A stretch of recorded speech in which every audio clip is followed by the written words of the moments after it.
Hey everyone, and welcome back. Especially to all our dedicated UPSC aspirants out there, today's deep dive is it's practically tailor-made for you guys. I mean, we're going to break down this recent development. It's been making waves in current affairs, and this could very well appear in your prelims. It's the government's brand new initiative.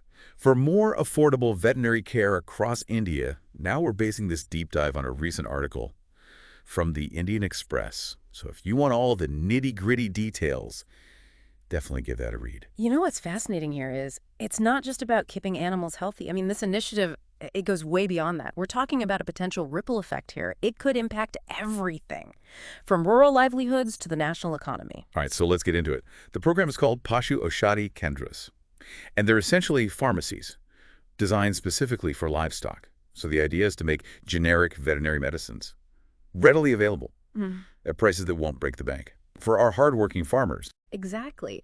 And this model is actually inspired by something you might already be familiar with, the Janaushadhi Kendras that provide affordable generic medicines for people. And those have been incredibly successful. Okay, so using a model that's already proven effective, I like it.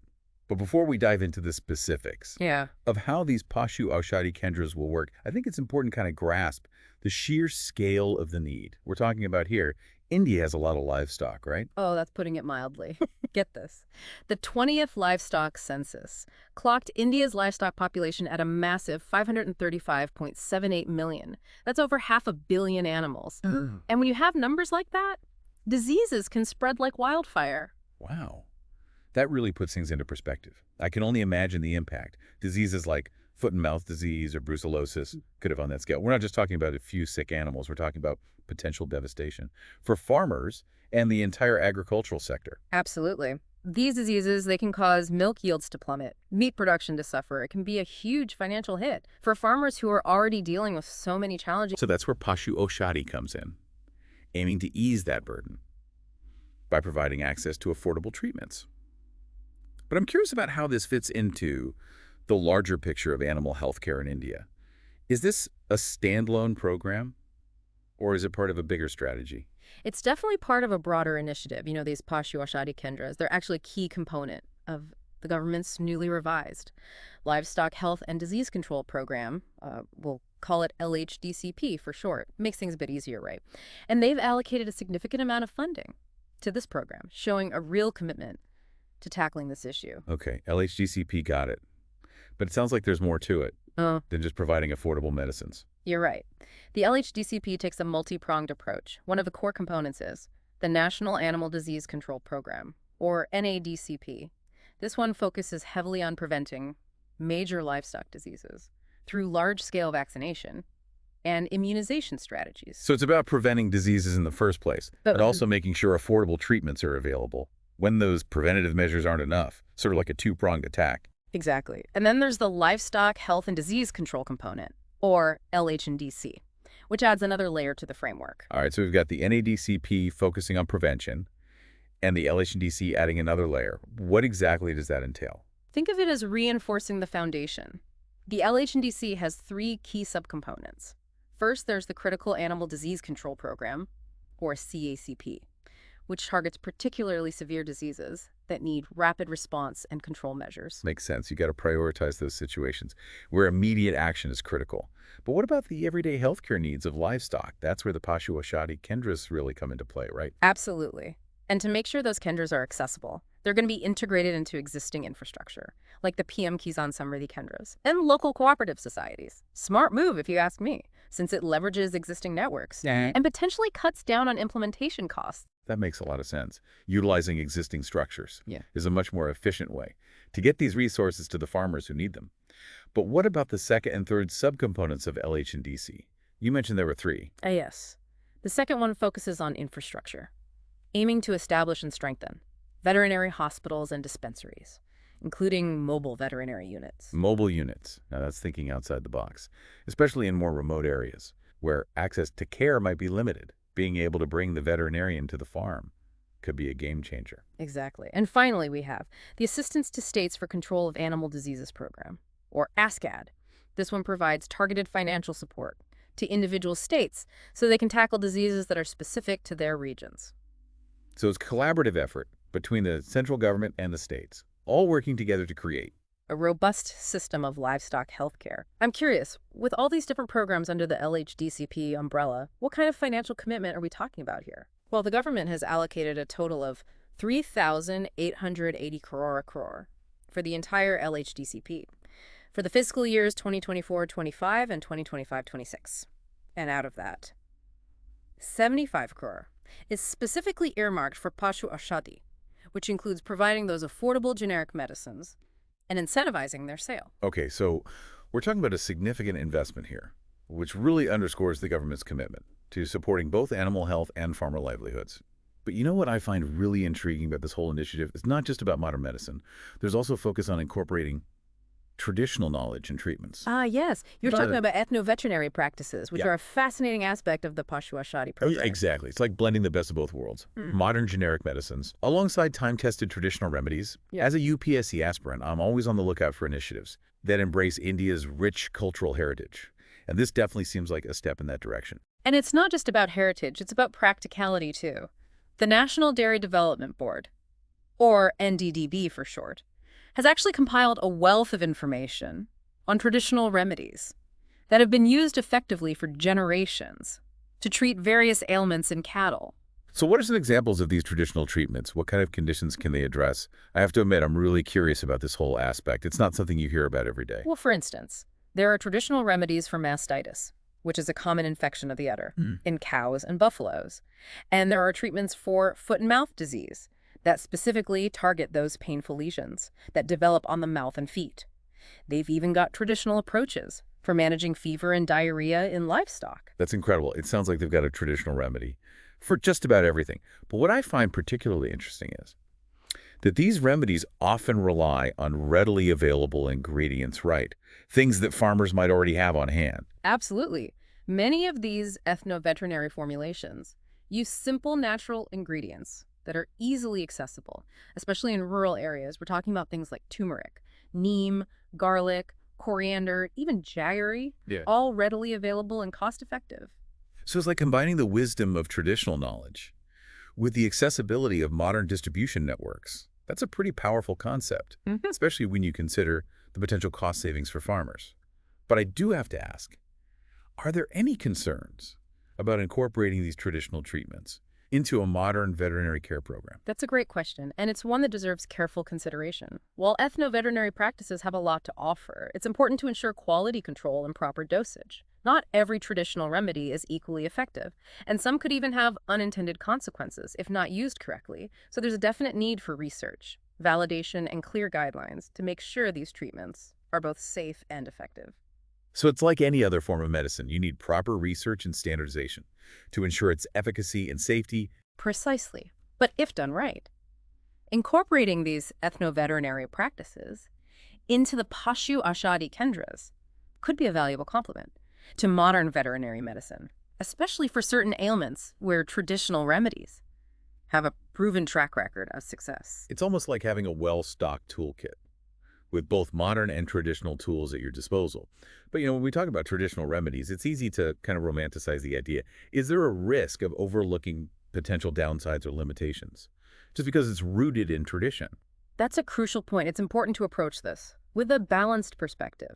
Traditional knowledge should be respected and explored, but it also needs to be rigorously evaluated alongside modern scientific understanding. So it's not about blindly accepting everything. That's been done in the past, but rather about critically examining it and integrating the best aspects into a modern framework. It sounds like a fascinating challenge and one that could have a real impact on the future of veterinary care in India. Absolutely. And for all our UPSC aspirants out there, this is a prime example of how seemingly separate issues like healthcare, agriculture, and cultural heritage can intersect. Understanding these connections is key for tackling complex policy challenges. It's a reminder that the world doesn't operate in neat little boxes. Everything is connected in some way.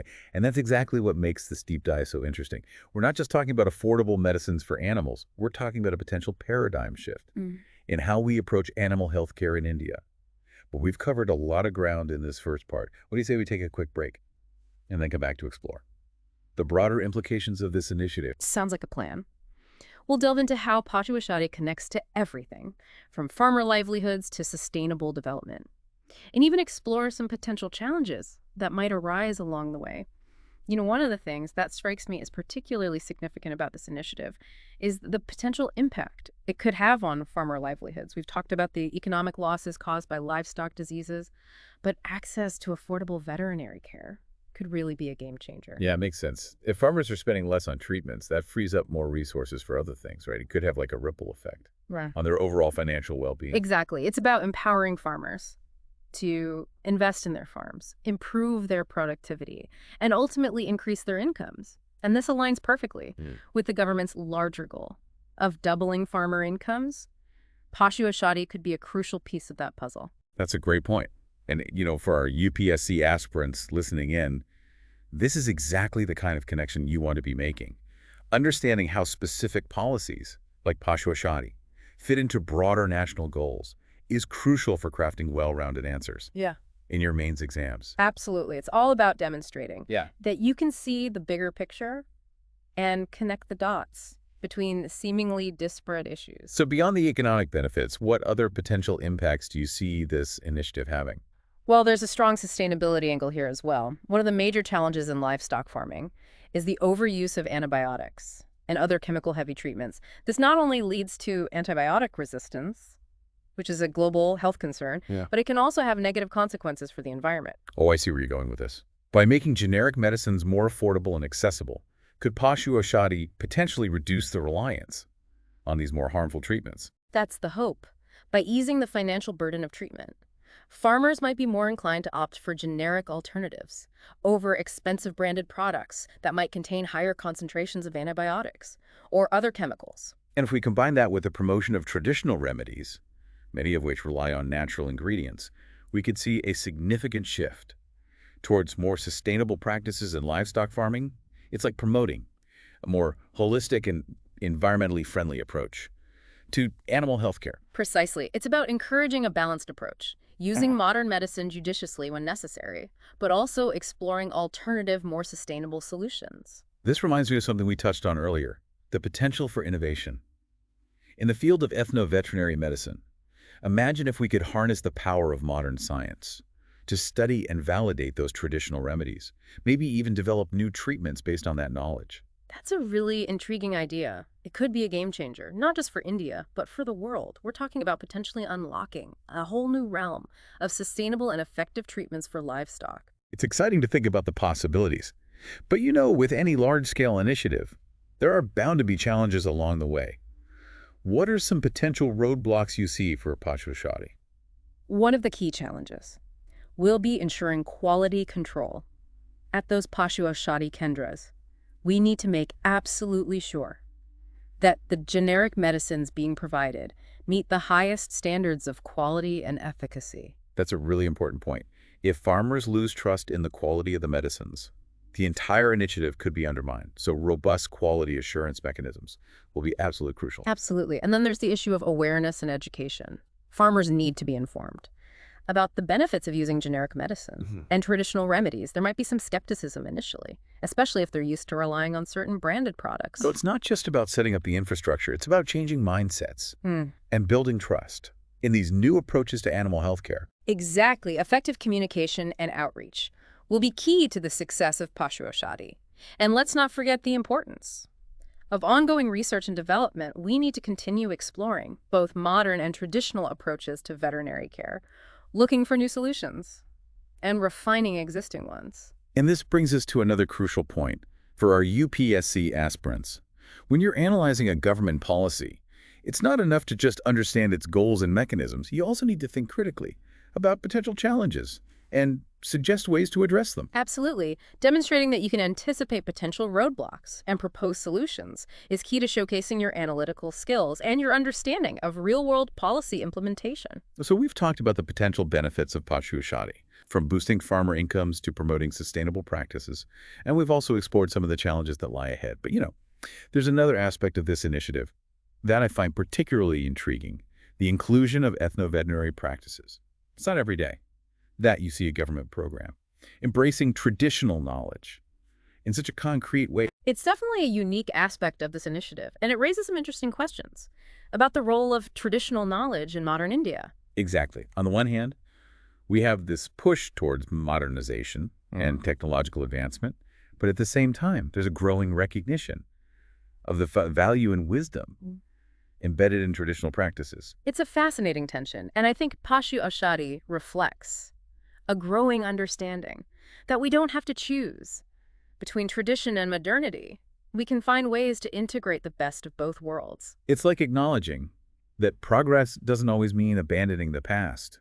Sometimes it means weaving it into the fabric of the future. And, for our UPSC aspirants, this is a theme that comes up time and again in various contexts, from environmental conservation to social development. It's a reminder that India's path to progress is unique, and it often involves finding creative ways to bridge the gap between tradition and modernity. And Pashu Aushadhi is a perfect example of that.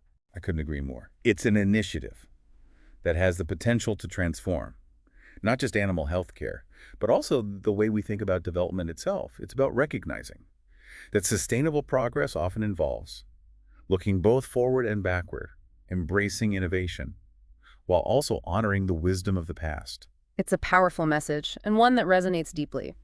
With India's identity as a nation, we're a country that values its heritage, while also striving for a brighter future. And initiatives like Pashu Aushadhi show us that it's possible to achieve both. It's a reminder that progress doesn't have to come at the expense of tradition. And that sometimes the best solutions are the ones that draw upon the wisdom of generations past. But we've covered a lot of ground here, and I'm sure our listeners are eager to hear some concluding thoughts on this fascinating initiative. Absolutely. Let's wrap things up by highlighting the key takeaways from our deep dive into Pashu Aushadhi and offer some final thoughts for our listeners to ponder. So as we wrap up our deep dive into Pashu Aushadhi, let's take a moment to recap the key takeaways, especially for our UPSC aspirants who might be seeing this on their daily current affairs radar. Great idea, first and foremost. This initiative is modeled after the successful Janaushadhi Kendras, aiming to replicate that success in the realm of veterinary care. The goal is to make essential medicines more affordable and accessible for farmers across India. And remember, this isn't just a standalone program. Pashu Aushadhi is a key component of the government's revamped Livestock Health and Disease Control Program, or LHDCP. We talked about how this program takes a multi-pronged approach, combining preventative measures like vaccination with improved infrastructure and, of course, the crucial element of affordable treatments through these Pashu Aushadhi Kendras. We also explored the fascinating integration of ethnoveterinary practices, which is where traditional knowledge and remedies come into play. This highlights the potential of blending ancient wisdom with modern science to create a more holistic and sustainable approach to animal health care. Yeah, we delved into the potential impact this initiative could have, not just on livestock health, but also on farmer livelihoods, rural development, and even the environment. By reducing the cost of treatments, Pashu Aushadhi could empower farmers to invest more in their farms, boost their incomes, and potentially even adopt more sustainable farming practices. But it's important to remember that no initiative is without its challenges. We discussed the need for robust quality control measures to ensure the efficacy and safety of generic medicines, as well as the importance of raising awareness among farmers and addressing any skepticism they might have about these new approaches. And for our UPSC aspirants, this is where your analytical skills come in when you're evaluating a policy like Pashu Aushadhi. It's not enough to just understand the goals and mechanisms. You need to think critically about potential challenges and suggest practical solutions. How can we ensure quality control? How can we effectively communicate the benefits of the program to farmers? These are the kinds of questions that can really elevate your answers and demonstrate a deeper understanding of policy implementation. Absolutely. And beyond the specifics of Pashu Aushadhi, there are broader themes here that resonate with many contemporary issues in India. We talked about the tension between tradition and modernity and how this initiative seeks to bridge that gap by integrating traditional knowledge into a modern framework. Yeah, it's a reminder that progress doesn't always mean abandoning the past. Sometimes it means finding creative ways to weave tradition into the fabric of the future. And for our UPSC aspirants, this is a theme that you'll encounter time and again across various subjects. This deep dive has been a great example of how seemingly separate issues like healthcare, agriculture, economics, and cultural heritage are all interconnected. As a UPSC aspirant, developing this ability to see the bigger picture and connect the dots is crucial for crafting well-rounded and insightful answers. So to wrap things up, remember that Pashu Aushadhi is more than just an initiative to provide affordable veterinary care. It's a reflection of a changing India, one that seeks to balance progress with tradition, and one that recognizes the crucial role of livestock in the lives of millions of its citizens. And for all our listeners, we encourage you to delve deeper into this topic. The Indian Express article we mentioned is a great starting point. Explore the intricacies of the LHDCP research, traditional veterinary practices in your region, and share your thoughts and insights in the comments section below. We love hearing from you. Your engagement helps create a vibrant community of learners. And if you found this deep dive valuable, don't forget to hit that like button and subscribe to our channel for more insightful explorations into current affairs, especially those relevant for your UPSC journey. Until next time, keep those brains buzzing and happy learning.